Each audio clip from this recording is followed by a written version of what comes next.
இது வந்து முந்தா நாள் பறித்த மிளகா காடு. பறித்து 2 நாள் தான் ஆகுது.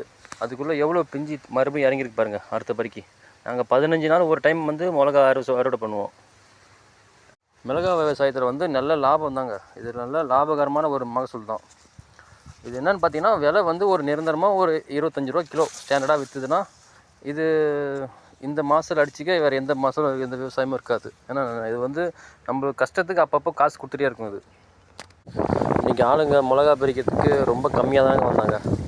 சரி, எங்கள் அப்பாட்ட சொன்னேன், அவங்க ஒரு பக்கம் பறிக்கண்டா, நான் ஒரு பக்கம் தனியாக பறிக்கிறேன், யார் அதிகமாக பறிக்கிறான்னு பார்க்கலாம், நான் பறித்து ஒரு மூட்டையை வந்து ரொப்புறேன் அப்படின்னு சொல்லிட்டாருங்க. அப்படின்னு அவரும் ஒரு மூட்டை ஃபுல்லாக ரொப்பிட்டார். அப்புறம் எல்லோரும் சாப்பிட உட்காந்துட்டாங்க. அப்பாவும் தனியாக சாப்பிட உட்காந்துட்டாருங்க. மிளகா பறிக்கும்போது பறிக்கிறவங்களாம் இந்த மாதிரி காஞ்சி பழத்தெல்லாம் தூக்கிட்டு வாய்க்காலில் போட்டுருவாங்க. நம்ம எல்லாத்தையும் பொறுக்கிட்டு போயிட்டு அப்படியே மொத்தமாக சேர்த்துருவோங்க. சேர்த்து காய வச்சுட்டா நம்ம வீட்டுக்கு யூஸ் பண்ண மிளகா ரெடி ஆகிடும். நாங்கள் வருஷம் ஃபுல்லாக இந்த மிளகா தான் பயன்படுத்துவோம். பாருங்கள்,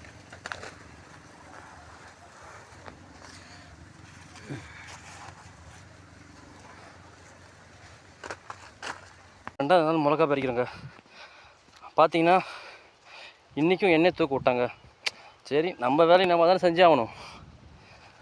அதனால் சரின்ட்டு நானே தூக்க ஆரம்பிச்சிட்டேன். இன்றைக்கி மிளகா அதிகம் ஆள் வரலைங்க. இன்றைக்கும் நேற்று வந்த மாதிரி அதே 6 பேர் தான் வந்தாங்க. இன்றைக்கி ஒரு 4 மூட்டை பறிப்பாங்க நம்புகிறேன். ஓகே மக்கா, உங்களுக்கும் இந்த மாதிரி ஒரு விவசாயம் பிடிக்குன்னா மறக்காமல் ஒரு லைக் போட்டுருங்க. டாட்டா.